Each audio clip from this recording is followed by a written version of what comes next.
Herkese merhaba arkadaşlar. Bugün sizlere oyunlarda sesinizi değiştirmek istiyorsanız nasıl değiştireceksiniz? Size onu göstereceğim arkadaşlar. Öncelikle Google'a giriyorsunuz. Arama kısmına benim yazdığım gibi Morph Vox Pro indir yazıyorsunuz arkadaşlar. Bakın şurada. Hemen bekliyorum yazmanız için.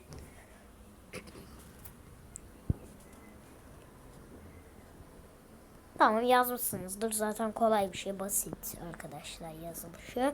Neyse arkadaşlar, şimdi oradan hemen arkadaşlar arattığınız zaman burada Morph arkadaşlar bakın şu olacak yazısında, şurasında da şu simge olacak arkadaşlar. Bakın. Sonra arkadaşlar oraya tıklıyoruz bir kez. Ve arkadaşlar böyle sayfa çıkıyor karşımıza.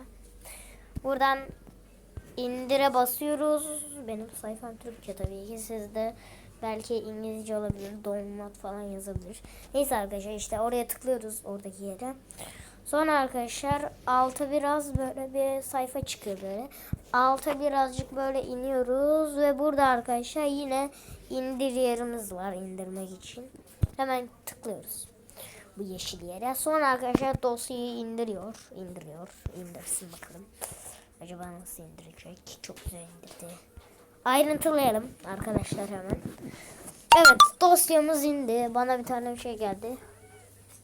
Kedim de yanıma geldi. Arkadaşlar. Neyse, şimdi hemen şuradan dosyamıza arkadaşlar, şuradan dosyalarımıza girelim.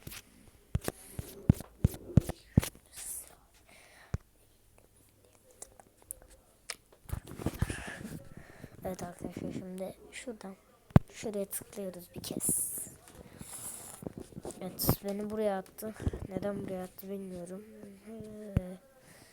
Arkadaşlar neden beni buraya attı bilmiyorum arkadaşlar. Bir dakika. Arkadaşlar bir dakika.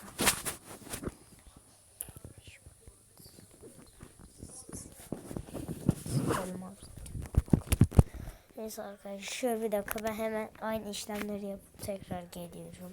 Arkadaşlar bu yanlış dosyaymış.